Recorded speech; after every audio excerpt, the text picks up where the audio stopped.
Santo Evangelio está tomado de aquel según San Mateo. En aquel tiempo dijo Jesús a sus discípulos esta parábola. El reino de los cielos es semejante a un padre de familia que salió de madrugada a contratar obreros para su viña. Y hecho el convenio con los obreros por un denario al día, les envió a su viña. Y saliendo cerca de la hora tercia, vio a otros que estaban ociosos en la plaza y les dijo: y también vosotros a mi viña, yo os daré lo que fuera justo. Y ellos fueron, y salió de nuevo cerca de la hora sexta y nona, e hizo lo mismo. Salió aún cerca de la hora décima, y encontró a otros parados, y les dijo: ¿por qué estáis aquí todo el día ociosos? Y le dijeron: ¿por qué nadie nos ha ajustado? Les dijo: y también vosotros a mi viña. Y cuando llegó la tarde, dijo el dueño de la viña a su mayordomo: llama a los obreros y dame la paga, comenzando desde los últimos hasta los primeros. Cuando se presentaron pueblos llegados a la 10ª hora, recibieron cada uno un denario. Al llegar los primeros creyeron que recibirían más, pero también ellos recibieron cada cual un denario. Y al recibirlo murmuraban contra el padre de familia diciendo: estos postreros solo han trabajado una hora, los has igualado a nosotros que hemos llevado la carga y el calor del día. Mas él respondiendo a uno de ellos dijo: amigo, no te hago agravio, no conveniste conmigo en un denario. Toma lo que es tuyo y vete, pero quiero dar también a este último lo mismo que a ti. ¿O es que no puedo hacer lo que quiera? ¿Acaso es malo tu ojo porque yo soy bueno? Así los últimos serán los primeros y los primeros los últimos, porque muchos son los llamados y pocos los elegidos. Pueden sentarse.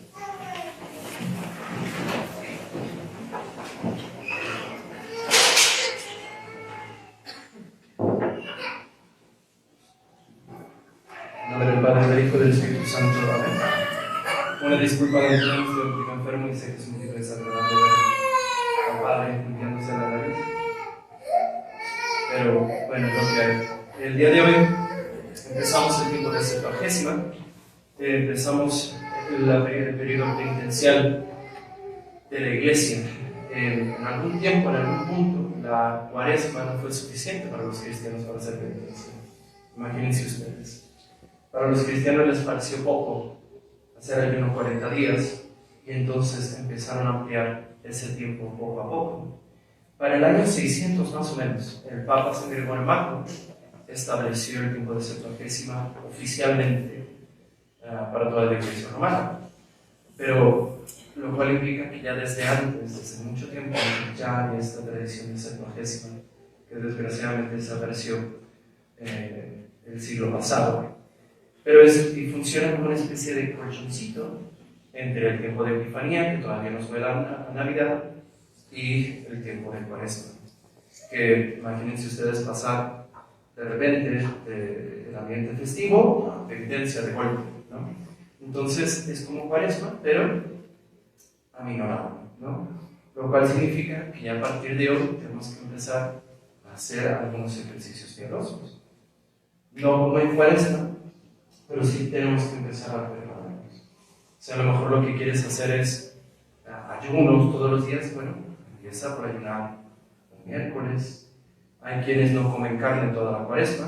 Bueno, empieza por agregar un día de abstinencia de carne a la semana, aparte del viernes, miércoles o lunes, y así te vas preparando poco a poco para que cuando llegue la Cuaresma no te toque de golpe.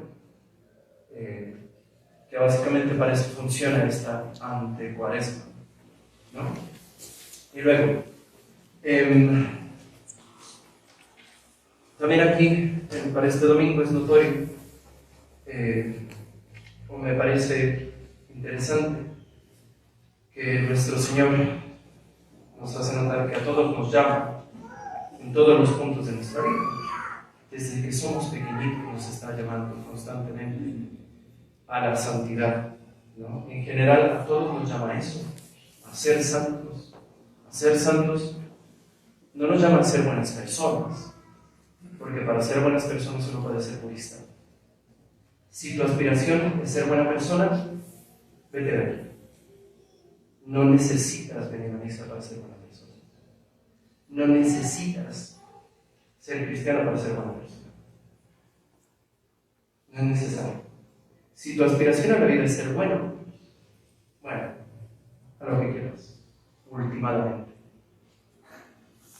A todos nos llama desde el principio a ser santos, siempre y en cada momento de nuestra vida.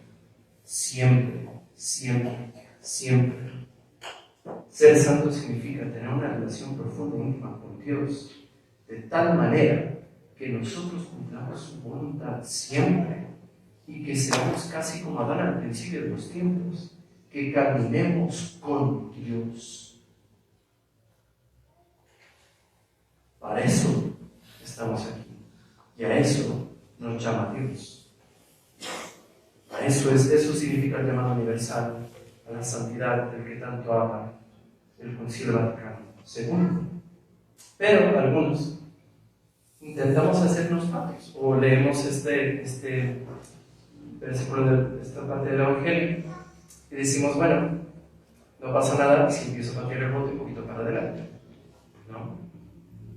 Pero lo que esta parte del Evangelio nos quiere hacer saber es que quiere animar a aquellos que, siendo ya mayores, no se han convertido, haciéndoles notar que la paga de una vida de santidad, o que la paga de la vida de gracia es la misma para todos, que es la posesión de Dios en el alma y verlo cara a cara en el cielo. No significa que tienes permiso de la potencia del alma. Hace un par de años fui a visitar un convento de monjitas benedictinas en un lugar que se llama Gower, en Missouri, en Estados Unidos. La hermana Daniela, que antes venía aquí, es monja, profesa en este convento. Y aquí, una monjita negrita que murió, la desenterraron porque querían hacer unas reparaciones en el lugar y la descubrieron incorrupta. Y le preguntaba a una de las monjitas que la cuidó en sus últimos días cómo era la madre Williamina. Y dice, la madre Williamina se le notaba que vivió una vida esforzándose por la virtud. Y después le pregunté, pues ¿esto qué es? ¿No? Dice, es que se le notaba que se enojaba, se notaba que se disgustaba. Porque ven ustedes, o sea, yo estoy seguro de que cuando sea viejito voy a ser infumable, ¿no? Y esto es muy común cuando las personas empiezan a madurar, empiezan a hacerse un poquito más moderados, un poquito más cineáticos, y como que cuando uno va creciendo se nos van quitando los filtros, ¿no? Y es muy común que uno va a cuidar a una persona mayor y uno se tiene que armar de paciencia, ¿no? Porque es que entiende que tiene que tomar la medicina, que no quiere, ¿por qué no? Ya está, ¿no? Y esto pasa muy seguido con las personas mayores. Pero esta monjita me decía, la hermana Wilhelmina, desde joven, se mortificó su enojo, su ira, su mal carácter.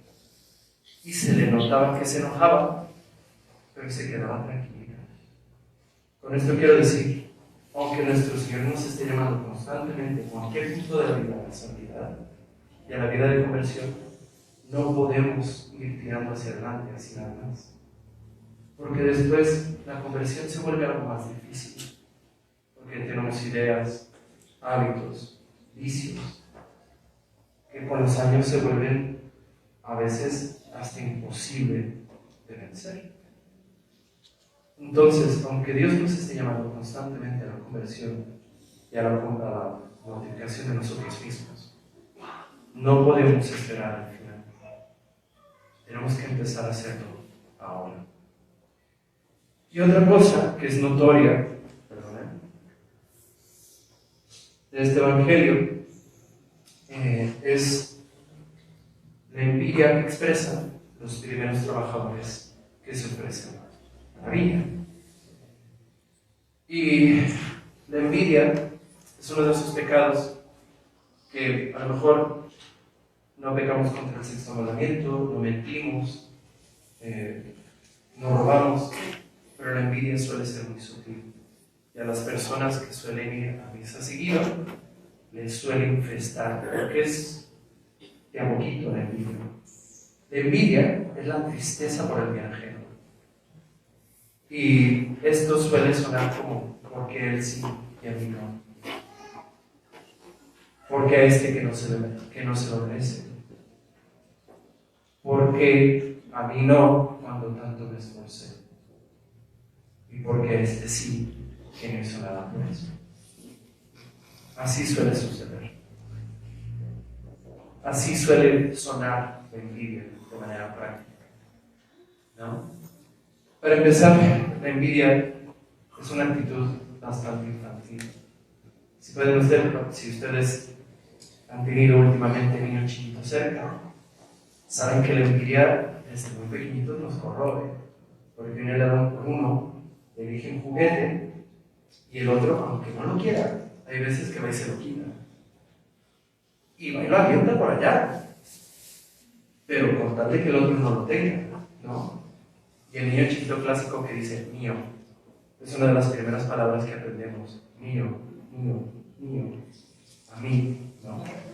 Entonces, también la envidia, la tristeza por el bien ajeno, implica el suyo una especie de imágenes. Un hombre hecho, una mujer hecha, alguien que es una persona completa, es alguien que es dueña de sí misma. Pero cuando alguien es envidioso, lo que implica es que es víctima de las cosas de los demás. Porque hay veces que la otra persona ni nos toma, ni nos fuma, pero a nosotros nos da coraje que esta persona tenga o haga o le vaya bien. Y ni nos toma. Entonces, en lugar de ser desorientados de nosotros mismos, somos manejados, incluso a veces sin saber, por el bien ajeno. Y somos manipulados por el bien ajeno hacia la tristeza y hacia nuestra propia degradación. La envidia es una de las hijas más violentas de la soberbia y de la vanidad. Fue causa de la ruina del hombre. El libro de la Sapiencia dice: por envidia del diablo entró la muerte al mundo. Los fariseos entregaron a nuestro Señor a su muerte por envidia, no por otra causa. No fue por ser adulterio o lo que ustedes quieran, no. Fue por envidia. Cristo terminó en la cruz por unos envidiosos. Hay dos tipos en general: la humana, cuando las personas envidian los bienes materiales de alguien, que puede ser dinero, cosas, incluso un aspecto físico. Y hay otra que es un poquito más diabólica, cuando envidiamos los bienes espirituales. Y esto, la manera en la que se nota, a lo mejor vemos a alguien que de repente tiene más fervor que nosotros, o empieza a acercarse más a la comunión, o simplemente lo vemos y hasta como que nos inspira cierta piedad, pero envidiamos que esta persona esté allí y nosotros. Envidiamos esos bienes espirituales. Y eso es sutil, común, y la mayoría de las veces ni nos damos cuenta. Y esto suele suceder a los que suelen venir a misa. Por la envidia se cometen atrocidades horrorosas. El primer asesinato de la historia de Caín y Abel, sucedió por envidia. Por envidia cometemos nosotros mismos injusticias. Porque el envidioso llega a intentar quitar el bien ajeno que desea, como el niño que viene a quitar el juguete al otro. A veces sin querer siquiera eso. Nada más con que el otro no lo tenga, aunque nosotros ni lo queramos ni lo necesitemos, con tal de que el otro no lo tenga. Y hay veces que cuando no podemos quitar ese bien del otro, empezamos a hacer notar a las demás personas: bueno, tampoco es tan bueno, ¿eh? Y empezamos a hacer notar las cosas malas que hacen. Y muchos pecados de la boca empiezan por aquí, por envidia cochina. El envidioso termina por adquirir el hábito de despreciar el bien. Empieza por despreciar el bien ajeno y termina por despreciar el bien propio. El envidioso vive sin paz porque ni siquiera el bien propio Aprecian. El envidioso termina por ser un desgraciado y termina por ser un malagradecido, porque por tener deseo de lo ajeno, o por tener deseo de que el otro no tenga, o por coraje del que el otro sí tenga, deja de ver lo que él sí tiene. Y lo que sucede, lo que suele suceder cuando no se erradica este problema a tiempo, es que ni siquiera esas cosas que no tienen las usa ni para bien ni bien usadas. Por eso nuestro Señor dice que al que poco tiene se le quitará, cuando ese que tiene poco envidia. Pensemos cuántas relaciones de trabajo y de negocio se han perdido por envidia. Amistades, muchas amistades se han perdido por envidia. Relaciones de verdad de amistad que al principio eran puras, bonitas. Que uno vea estos amigos que se le llevan súper bien y que hasta causa envidia de la buena, por así decirlo. Porque a uno se le mete a la cabeza un poquito de envidia, terminan por odiarse. ¿Cuántas relaciones de familia con gente cercana a nosotros se han perdido, se han roto de una manera casi irremediablemente por estúpidas envidias, por cosas que la mayoría de las veces ni siquiera valen la pena? San Cipriano dice: los espantosos estragos de la envidia son palpables, son innumerables. La envidia es la raíz de todos los males, el manantial de las disputas y pleitos, el arsenal de todos los crímenes y la materia de todos los desórdenes. La envidia mata el temor de Dios y la ciencia de Jesucristo. Todo lo hace olvidar: la muerte, el juicio, la salvación y hasta Dios mismo. Un poquito de terrorismo espiritual, yo sé, pero quiero que vean la profundidad que tiene este pecado. Puede arrancar de raíz cualquier especie de vida en nuestra vida. Puede arrancar de verdad lo poco que sí tengamos. Nos puede dejar pobres espiritualmente. Y lo puede hacer fácilmente, con que le dejemos un poquito de verdad. Se ha caído. Ahora los remedios. El primero, el Evangelio de hoy nos lo dice: ¿a ti qué te importa lo que el otro tenga? ¿Qué te importa? Si el otro tiene o no tiene, ese no es problema tuyo. Si Dios le da o no lo da, ¿a ti qué más te da? Deja a Dios hacer lo que Él quiere hacer. No es justo que el otro tenga. ¿Es problema tuyo? No. Pero bueno, es que como le dieron a él, a mí no me dieron. Bueno, lo que Dios nos concede por castigo, a otros tengan por misericordia. Últimamente, ¿a ti qué te importa? ¿Qué te importa? Pero bueno, si les parece un poquito ruido eso, veamos que Dios todo lo ve.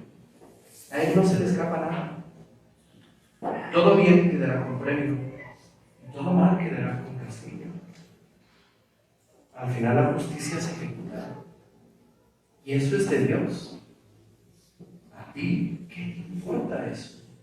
Es problemático.